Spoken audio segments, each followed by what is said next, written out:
నమస్తే welcome to NITV Telugu news ముందుగా headlines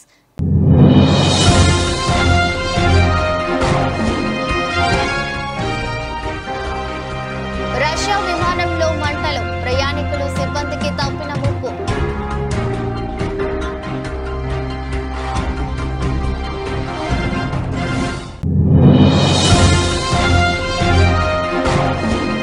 Maharashtra CM పదవికి ఏక్నాథ్ షిండే రాజీనామా కొత్త ప్రభుత్వం కొలువు తీరే వరకు అబద్ధర్మ ముఖ్యమంత్రిగా కొనసాగుతున్న షిండే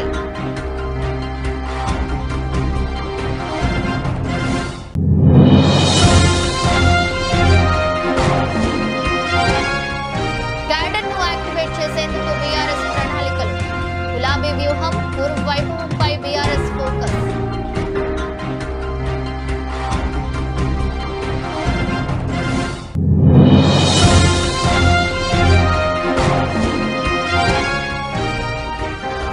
ఢిల్లీలో పవన్ కళ్యాణ్ బిజీ కేంద్ర మంత్రులతో భేటీ రేపు ప్రధాని మోదీని కలవనున్న పవన్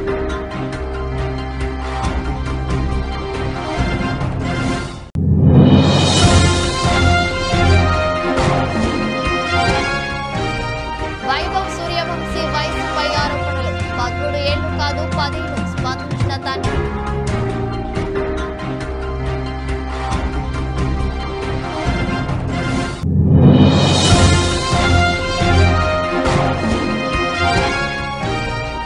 RC-16 కోసం సరికొత్త లుక్ లో రామ్ చరణ్ ఫోటో షేర్ చేసిన దర్శకుడు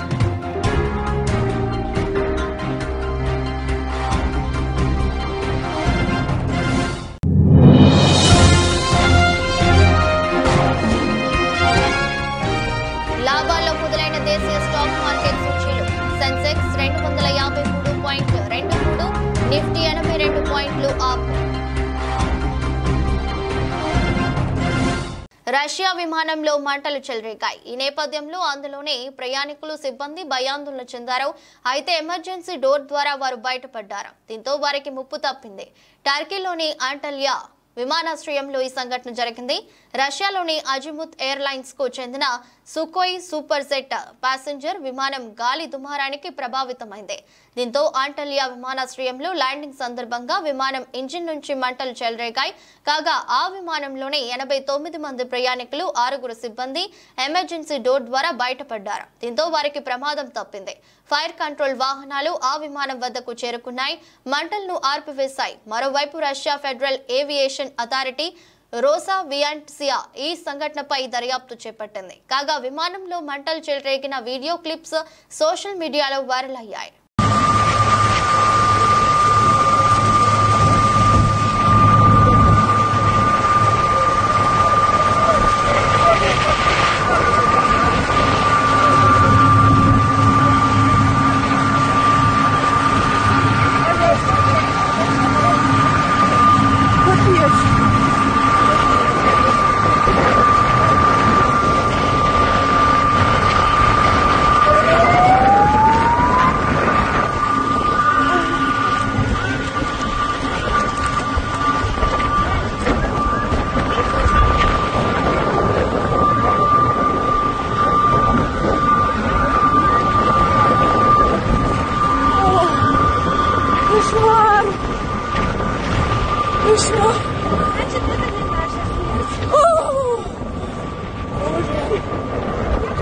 Вот они слизы. Главное ваши, блядь. Отец! Что? У меня еще такого никогда в жизни не было. Боже! Пиздец.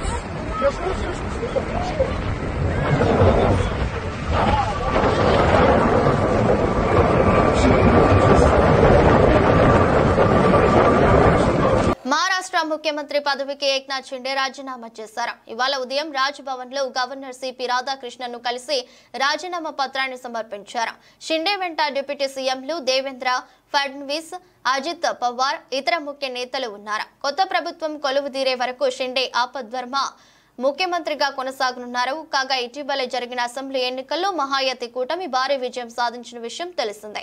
మొత్తం 288 అసెంబ్లీ స్థానాలకు గాను బీజేపీకి 132, శివసేనకు 57, ఎన్సీపీకి 41 స్థానాలు లభించాయి. దీంతో మహారాష్ట్ర ప్రభుత్వం ఏర్పాటుకు కూటమి నేతలు సిద్ధమయ్యారు. ఇక ప్రస్తుత అసెంబ్లీ గడువు నేటితో ముగియనుంది. ఇంతవరకు సీఎం అభ్యర్థిపై ఎలాంటి నిర్ణయం తీసుకోలేదు. బీజేపీ, శివసేన, ఎన్సీపీ నేతలు ముఖ్యమంత్రి పదవిపై ఓ నిర్ణయానికి రాలేకపోతున్నారు. అయితే ఎన్నికల్లో అధిక సీట్లు సాధించిన బీజేపీనే సీఎం పదవి చేపట్టే అవకాశం ఉందని తెలుస్తోంది.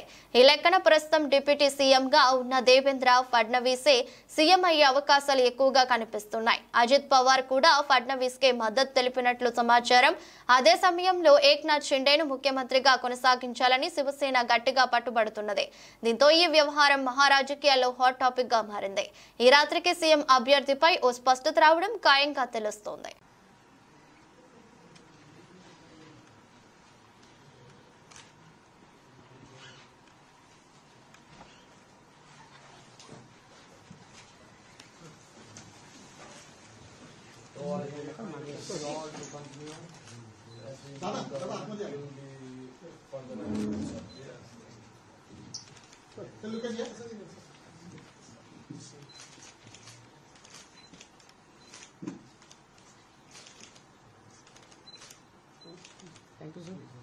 एक मिनट सर. పార్లమెంట్ ఎన్నికల తర్వాత సైలెంట్ మోడ్ లోకి వెళ్లిపోయిన గులాబీ పార్టీ క్యాడర్ ను గాడిన పెట్టేందుకు రెడీ అవుతోంది. ఈ నెల 29న దీక్షా దివస్ తో మళ్లీ డోస్ పెంచాలని ప్రణాళికలు సిద్ధం చేసింది. ఆ రోజు నుంచి జిల్లా పార్టీ ఆఫీసులో పార్టీ కార్యక్రమాల నిర్వహణ మొదలు పెట్టేలా కార్యాచరణ సిద్ధం చేసింది. దీక్షా దివస్ కు ముందుగానే సమావేశాలు ఏర్పాటు చేసి కార్యక్రమాన్ని సక్సెస్ చేసేందుకు బీఆర్ఎస్ రెడీ అవుతుంది. పార్టీ క్యాడర్ లో ఉత్సాహం నింపేందుకు పావులు కదుపుతోంది బీఆర్ఎస్. ప్రధాన ప్రతిపక్ష పార్టీగా అధికార పార్టీపై ప్రజా ఉద్యమాలకు శ్రీకారం చుడుతోంది. మరో 4 ఏళ్ల పాటు ప్రతిపక్ష పార్టీగా చురుగ్గా వ్యవహరించాలంటే పార్టీ క్యాడర్ ను భాగస్వామ్యం చేయాలని లక్ష్యంగా అడుగులు వేస్తోంది. పార్టీ సభ్యత్వ నమోదు, స్థానిక సంస్థల ఎన్నికలను దృష్టిలో పెట్టుకుని జిల్లా కార్యాలయాల ద్వారా ఆయా జిల్లాల్లో కార్యక్రమాలు మొదలు పెట్టాలని బీఆర్ఎస్ భావిస్తోంది. రాష్ట్ర వ్యాప్తంగా హైదరాబాద్, వరంగల్ మినహా దాదాపు అన్ని జిల్లాల్లో పార్టీ కార్యాలయాలు ఉన్నాయి. అసెంబ్లీ ఎన్నికలకు ముందే వీటిని ప్రారంభించిన నిర్వహణ లోపంతో అవి నామమాత్రంగానే మిగిలిపోయాయి. ఇప్పుడు వాటన్నిటిని యాక్టివేట్ చేయాలనే వ్యూహాలు రచిస్తోంది బీఆర్ఎస్. ఇక మలిదశ తెలంగాణ ఉద్యమాన్ని మలుపు తిప్పిన కేసీఆర్ ఆమరణ దీక్ష చేపట్టిన నవంబర్ 29న ప్రతి ఏడాది గులాబీ పార్టీ దీక్షా దివస్ గా నిర్వహిస్తోంది. దీక్షా దివస్ ను ఇప్పుడు కేంద్ర స్థాయిలో క్యాడర్ ను పెద్ద ఎత్తున భాగస్వామ్యం చేస్తూ నిర్వహించాలని నిర్ణయం తీసుకుంది. దీక్షా దివస్ సందర్భంగా ప్రభుత్వ ఆసుపత్రుల్లో పండ్లు పంపిణీ చేయడం, సేవా కార్యక్రమాలు నిర్వహించడం, కేసీఆర్ చిత్రపటాలకు పాలాభిషేకం చేయడం వంటి కార్యక్రమాలను పార్టీ నిర్వహించబోతోంది.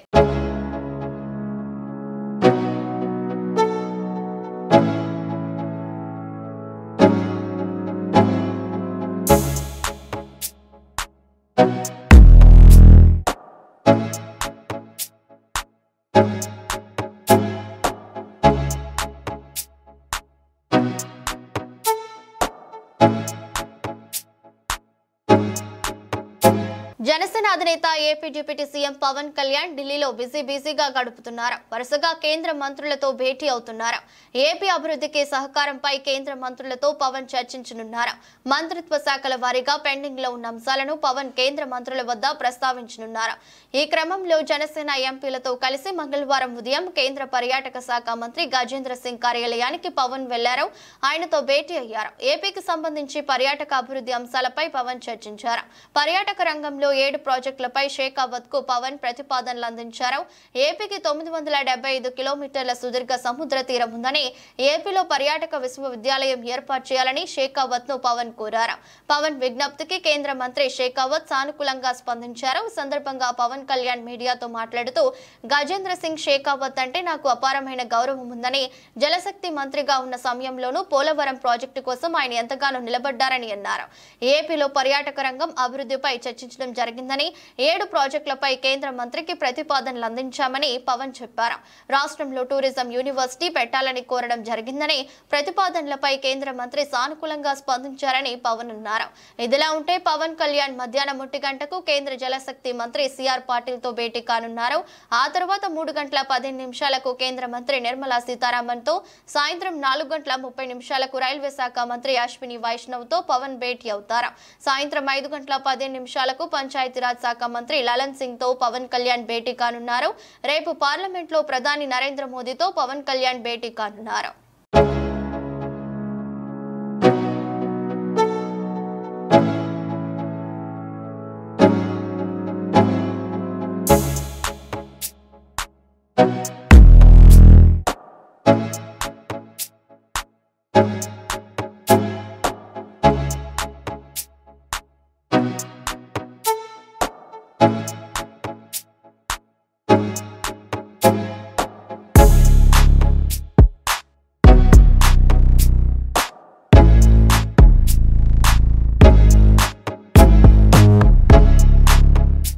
రాష్ట్ర వ్యాప్తంగా జరుగుతున్న రోడ్ల మరమ్మతులపై సచివాలయంలో ముఖ్యమంత్రి చంద్రబాబు నాయుడు గారు సమీక్షకు హాజరైన మంత్రి బీసీ జనార్దన్ రెడ్డి గారు, ఉన్నతాధికారులు.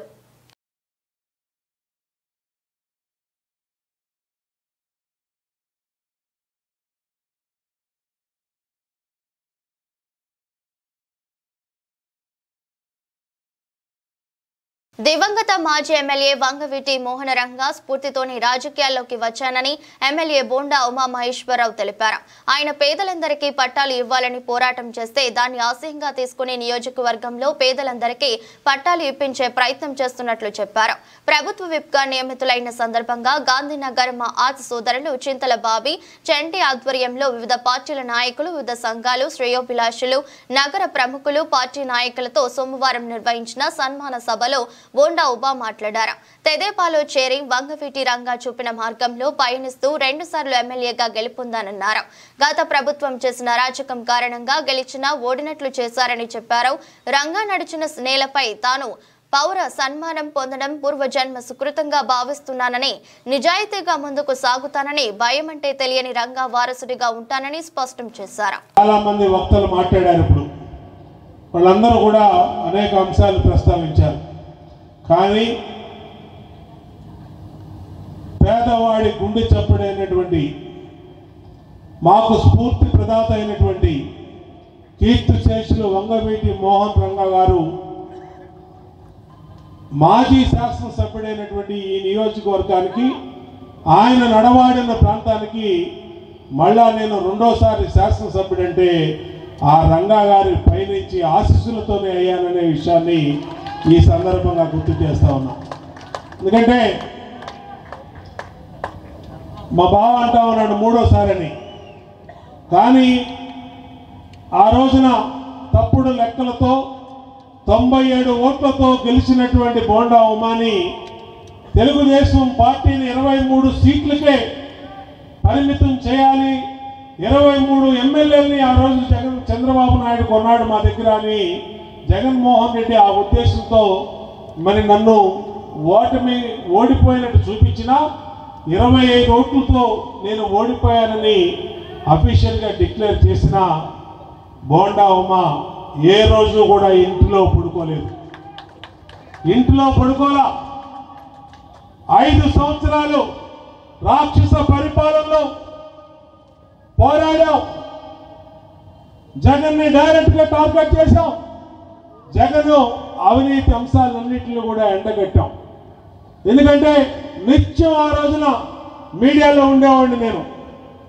ప్రపంచ దేశాల కన్నా భారతదేశంలోనే అత్యధికంగా మహిళలు, చిన్నారులపై అత్యధికంగా దాడులు జరుగుతున్నాయని ప్రకటించడం చాలా బాధ కలిగిస్తుందని ప్రముఖ సీనియర్ జర్నలిస్ట్ డాక్టర్ అనిత అన్నారు. మహిళలు ప్రతిరోజు కొత్త సవాళ్లు ఎదుర్కోవాల్సి వస్తుందని ఆవేదన వ్యక్తం చేశారు. నగరంలోని మొఘల్ రాజ్పురం పిబి సిద్ధార్థ కళాశాల ఆడిటోరియంలో సేఫ్ ఆర్గనైజేషన్ ఆధ్వర్యంలో మహిళలపై హింస నిర్మూలన కోసం తీసుకోవాల్సిన చర్యలపై సదస్సు నిర్వహించారు. ఈ కార్యక్రమానికి ముఖ్య అతిథులుగా ప్రముఖ journalist doctor Anitha, Sunkara Rajendra Prasad, safe convener Vijayalakshmi, Swarooparani, పలువురు సేఫ్ మహిళా ప్రతినిధులు పాల్గొన్నారు. ఇటీవల రోడ్డు ప్రమాదంలో మరణించిన సేఫ్ ఆర్గనైజేషన్ అధ్యక్షురాలు జ్యోత్స్న మృతికి సంతాపంగా 10 రోజుల పాటు వివిధ కళాశాలల్లో మహిళలపై జరుగుతున్న హింస నిర్మూలన కోసం తీసుకోవాల్సిన చర్యలు సదస్సులు నిర్వహిస్తున్నట్లు తెలిపారు. డాక్టర్ అనిత సదస్సును ఉద్దేశించి ప్రసంగిస్తూ మహిళలు పిల్లలు ప్రతిక్షణం భయపడాల్సి వస్తుందని తెలిపారు. గతంలో కంటే మహిళలపై దాడులు విపరీతంగా జరుగుతున్నాయన్నారు. 2021-25 మధ్య 5,000 మంది చనిపోయారని తెలిపారు. అనంతరం కన్వీనర్ విజయలక్ష్మి స్వరూప రాణిలు మాట్లాడుతూ ఢిల్లీ హత్య కేసు అనంతరం తీసుకువచ్చిన నిర్భయ చట్టం అమల్లోకి వచ్చిన మహిళలపై దాడులు ఏమాత్రం ఆగలేదన్నారు. చట్టాలు అమలు చేసే వాళ్ళు చట్టాన్ని దుర్వినియోగం చేస్తున్నారని మండిపడ్డారు. మహిళలపై దాడులు నివారించాలంటే తప్పనిసరిగా కేంద్ర రాష్ట్ర ప్రభుత్వాలు కఠిన చట్టాలు అమలు చేయాలని తెలిపారు. Because no spot on this place is safe enough for us. అందుకే స్టాప్ వైలెన్స్ కాదు, కామా పెడితే చాలా అనిపిస్తుంది.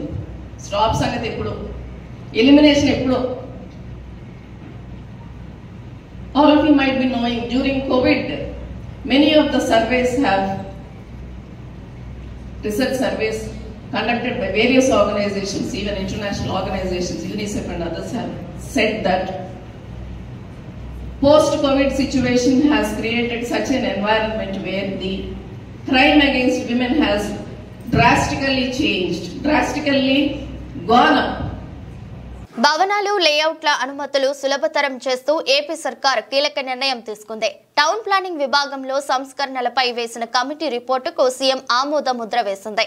15 మీటర్ల ఎత్తు వరకు భవనాల నిర్మాణాలు ప్లాన్లకు మున్సిపల్ శాఖ అనుమతి అవసరం లేదు.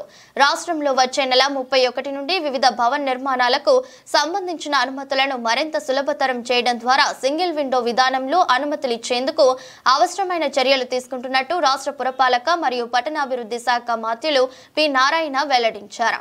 ఈ మేరకు సోమవారం రాష్ట్ర సచివాలయంలో నిర్వహించిన మీడియా సమావేశంలో మంత్రి మాట్లాడుతూ రాష్ట్ర ముఖ్యమంత్రి ఎన్ చంద్రబాబు నాయుడు రాష్ట్ర మున్సిపల్ శాఖపై సమీక్షించారని, ఈ సమావేశంలో ప్రధానంగా టౌన్ ప్లానింగ్ కు సంబంధించిన అంశాలపై సీఎం పలు కీలక సూచనలు చేశారని తెలిపారు. ముఖ్యంగా భవన నిర్మాణాలకు సంబంధించిన వివిధ అనుమతులను వేగవంతంగా సులభంగా ఇచ్చే అంశంపై మున్సిపల్ శాఖకు స్పష్టమైన ఆదేశాలు జారీ చేశారన్నారు. వివిధ రాష్ట్రాల్లో అమలు చేస్తున్న భవన నిర్మాణ అనుమతులు పరిశీలనకై 7 కమిటీలను ఏర్పాటు చేయగా వారు 10 రాష్ట్రాల్లో అధ్యయనం చేసి వచ్చి నివేదిక సమర్పించారని మంత్రి నారాయణ వివరించారు. భవన నిర్మాణ అనుమతులకై నిర్మాణదారులు, వివిధ శాఖల అనుమతులకై రెవెన్యూ, రిజిస్ట్రేషన్ అండ్ స్టాంప్స్, అగ్నిమాపక శాఖలతో పాటు గనులు, రైల్వే, విమానాశ్రయ ప్రాంతాల సమీపంలో అయితే ఆయా శాఖల చుట్టూ అనుమతులకై తిరగడం, నెలల తరబడి వేచి ఉండాల్సిన అవసరం లేకుండా స్పీడ్ ఆఫ్ డూయింగ్ బిజినెస్ లో భాగంగా అన్ని అనుమతులు ఒకే చోట సింగిల్ విండో విధానంలో పొందే విధంగా చర్యలు తీసుకుంటున్నట్టు చెప్పారు. ఇందుకు సంబంధించి ఆయా శాఖల సర్వీసులను మున్సిపల్ పరిపాలన శాఖ సర్వర్తో ఇంటిగ్రేట్ చేయనున్నట్లు తెలిపారు. ఈ విధానం వచ్చే నెల 31 నుండి అమల్లోకి తెచ్చేందుకు చర్యలు తీసుకుంటున్నట్టు మంత్రి నారాయణ వివరించారు. ఒక ప్లాన్ అప్లై చేయాలంటే వాళ్ళు రెవెన్యూ డిపార్ట్మెంట్ పోయి నాలా సర్టిఫికేట్ తెచ్చుకోవాలి. ఒక లేఅవుట్ అంటే అనేసి తెచ్చుకోవాలి. దానికి ఒక 15 రోజుల నుంచి నిలబడుతుంది. తర్వాత రిజిస్ట్రేషన్ డిపార్ట్మెంట్ కి పోయి టీడీఆర్ వాటికంటే ఆ వాల్యూ ఎంత ఉందో తెలుసుకోవాల్సి వస్తుంది. దానికి కొద్ది రోజులు పడుతుంది.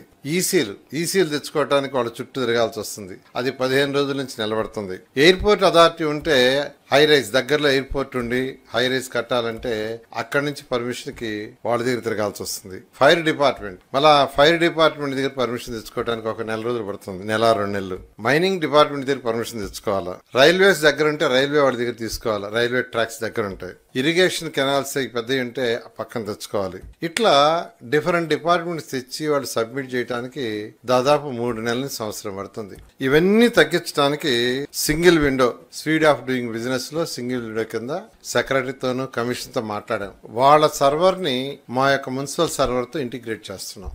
అదేవిధంగా ఫైర్ వాళ్ళతో మాట్లాడాం. వాళ్ళ సర్వర్ ని మున్సిపల్ దాంట్లో ఇంటిగ్రేట్ చేస్తున్నాం. అదేవిధంగా రిజిస్ట్రేషన్ డిపార్ట్మెంట్ వాళ్ళ సర్వర్ ని మా సర్వర్ తో.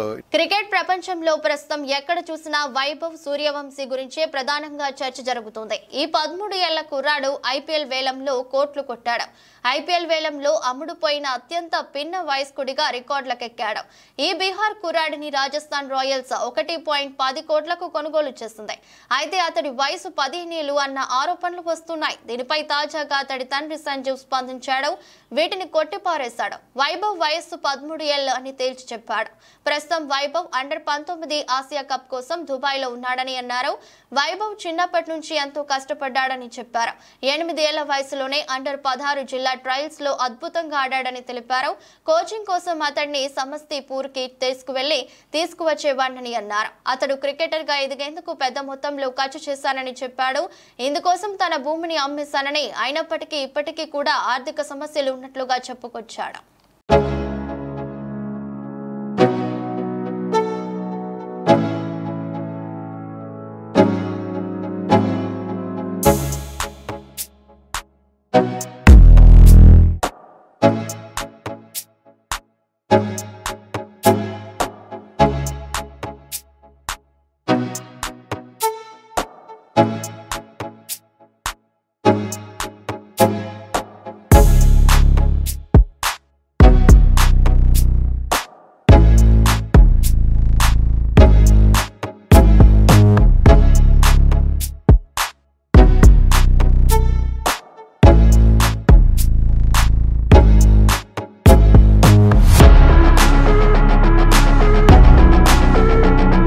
గ్లోబల్ స్టార్ రామ్ చరణ్ నటించిన గేమ్ చేంజర్ మూవీ రిలీజ్ కు సిద్ధంగా ఉంది. శంకర్ దర్శకత్వంలో తెరకెక్కిన ఈ మూవీ జనవరి 10న ప్రపంచ వ్యాప్తంగా ప్రేక్షకుల ముందుకు రానుంది. ఈ చిత్రం విడుదలకు ముందే చరణ్ తన కొత్త సినిమాను మొదలుపెట్టారు. బుచ్చిబాబు దర్శకత్వంలో నటిస్తున్నారు. RC16 అనే వర్కింగ్ టైటిల్ తో ఈ మూవీ తెరకెక్కుతుంది. తాజాగా ఈ చిత్రం దర్శకుడు సాలిడ్ అప్డేట్ ఇచ్చారు. ఈ చిత్రంలో రామ్ చరణ్ సరికొత్త మేక్ ఓవర్ తో కనిపించనున్నారు. ఇందుకోసం ప్రముఖ హెయిర్ స్టైలిస్ట్ అలీం హకీం ని పిలిపించారు. ఆయన రామ్ చరణ్ కు సరికొత్త హెయిర్ స్టైల్ చేశారు. ఈ విషయాన్ని తెలియజేస్తూ దర్శకుడు సోషల్ మీడియాలో పోస్ట్ చేశారు. చరణ్ హకీం తో దిగిన ఫోటోను షేర్ చేశారు. ప్రస్తుతం ఈ పిక్ సోషల్ మీడియాలో వైరల్ గా మారింది. చరణ్ లుక్ అదిరిపోయింది అంటూ నెటిజన్లు కామెంట్లు చేస్తున్నారు. ఇదిలా ఉంటే ఈ చిత్ర షూటింగ్ ఇటీవలే ప్రారంభమైంది. మైసూర్లో ఈ చిత్ర షూటింగ్ మొదలైంది. మైసూర్లో ఏర్పాటు చేసిన ప్రత్యేక సెట్ లో షూటింగ్ జరుగుతుంది. తొలి షెడ్యూల్లో కీలకమైన సన్నివేశాలను తెరకెక్కిస్తున్నారు. స్పోర్ట్స్ డ్రామాగా గ్రామీణ నేపథ్యంలో సాగే కథతో ఈ మూవీ సిద్ధమవుతున్నట్లు తెలుస్తోంది. ఈ మూవీలో చరణ్ సరసన జాన్వీ కపూర్ నటిస్తుంది. కన్నడ స్టార్ హీరో శివరాజ్ కుమార్, జగపతి బాబు ఈ చిత్రంలో కీలక పాత్రలు పోషిస్తున్నారు. రెహమాన్ సంగీతాన్ని అందిస్తుండగా మైత్రి మూవీ మేకర్స్, వృద్ధి సినిమాస్, సుకుమార్ రైటింగ్ సంస్థలు ఈ చిత్రాన్ని నిర్మిస్తున్నాయి.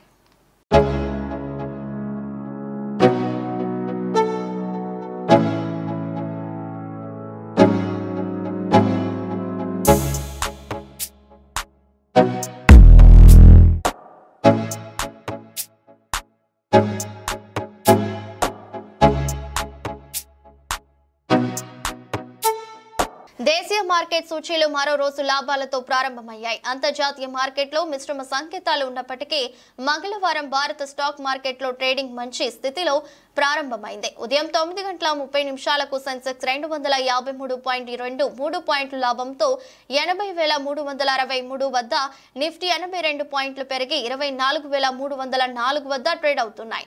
డాలర్తో రూపాయి మారకం విలువ 84.24 వద్ద కొనసాగుతుంది. సెన్సెక్స్ 30 సూచీల్లో Infosys, Bharti Airtel, Tech Mahindra, Tata Steel, ICICI Bank షేర్లు లాభాలతో ట్రేడ్ అవుతున్నాయి. అదే సమయంలో UltraTech Cement, NTPC, IndusInd Bank, Nestle షేర్లు నష్టాలతో కొనసాగుతున్నాయి. బీఎస్సీ సెన్సెక్స్ సూచీలో జొమాటోని కొత్తగా చేరుస్తున్నట్లు ప్రకటించడంతో ఆ కంపెనీ షేరు మంచి ప్రదర్శన చేసింది.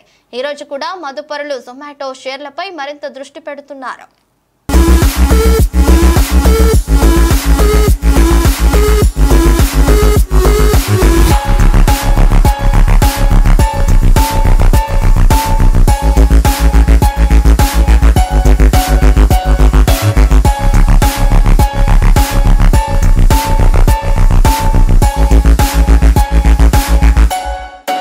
వార్తలు ముగించే ముందు మరోసారి హెడ్లైన్స్.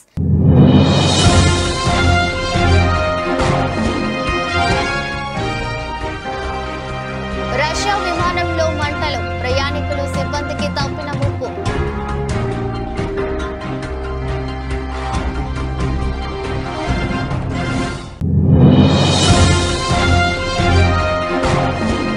మహారాష్ట్ర సీఎం పదవికి ఏక్నాథ్ షిండే రాజీనామా. కొత్త ప్రభుత్వం కొలువు తీరే వరకు అబద్ధర్మ ముఖ్యమంత్రిగా ముఖ్యమంత్రిగా కొనసాగుతున్న షిండే.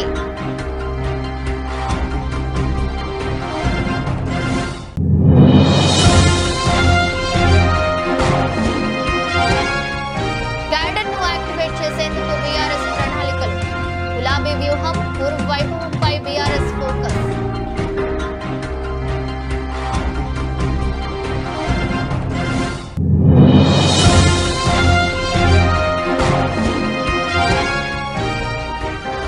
ఢిల్లీలో పవన్ కళ్యాణ్ బిజీ. కేంద్ర మంత్రులతో భేటీ. రేపు ప్రధాని మోదీని కలవనున్న పవన్.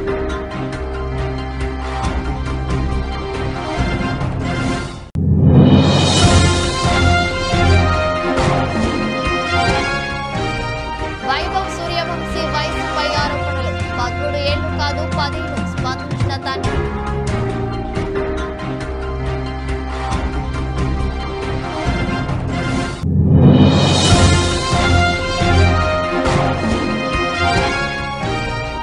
ఆర్సీ 16 కోసం సరికొత్త లుక్లో రామ్ చరణ్. ఫోటో షేర్ చేసిన దర్శకుడు.